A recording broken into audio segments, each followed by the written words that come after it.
You guys have probably heard of Ronnie Street Stunts, but if you haven't, he creates parkour tutorials. It's just really cringy. I'll be looking at a couple of his videos today, but anyway, let's get into it.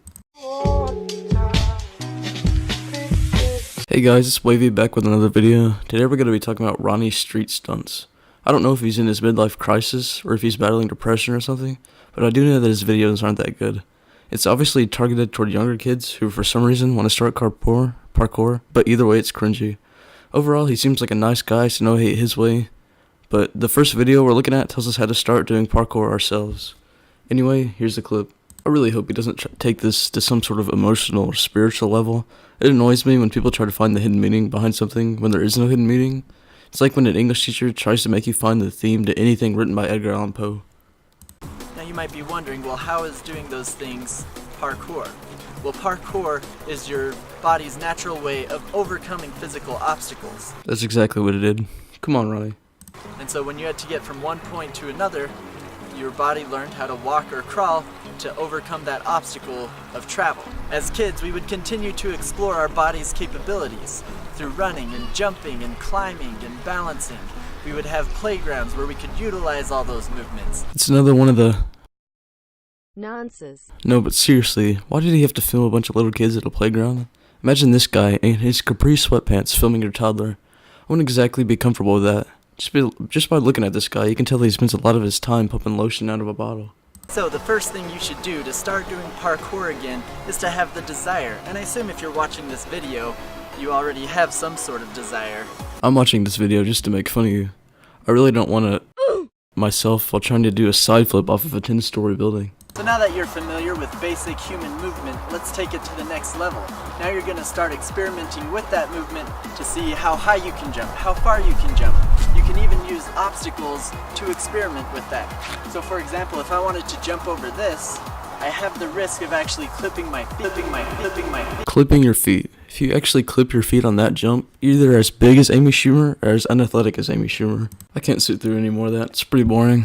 He's talking like a depressed science teacher who has finally realized that after his 2 divorces by the age of 30, that his life is finally pointless, and that all his students realize it as well. True story. This next video is a 10-minute warm-up session for anyone trying to start parkour. Let's jump into it.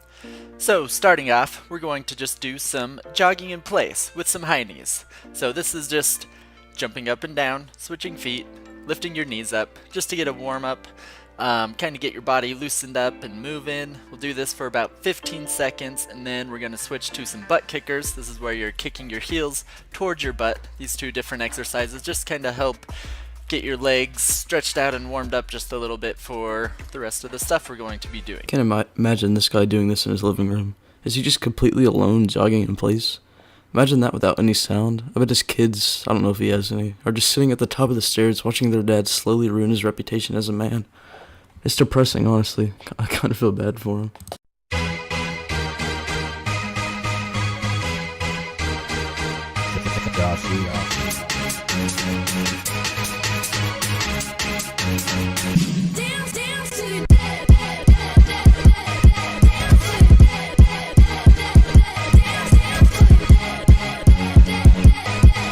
After 30 seconds of scissor jumping, we're then going to transition to the floor and start doing some quadrupedal movement. We're going to start off just doing some forward and backward, just as many steps as you have space for, so it can be 1 or 2 steps.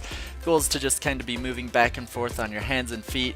Make sure you're putting pressure on the bottoms of your palms and not so much on your fingers, so it's not putting pressure bending your wrist, because it can start feeling sore after a while. No.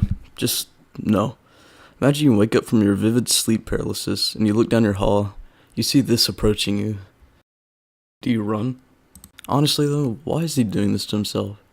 Someone honestly needs to tell him to stop. So after 30 seconds, we're next going to stand up again and do jump tucks. This is pretty simple. You're just jumping up straight up tall, bringing your knees to your chest, and then trying to land tall again.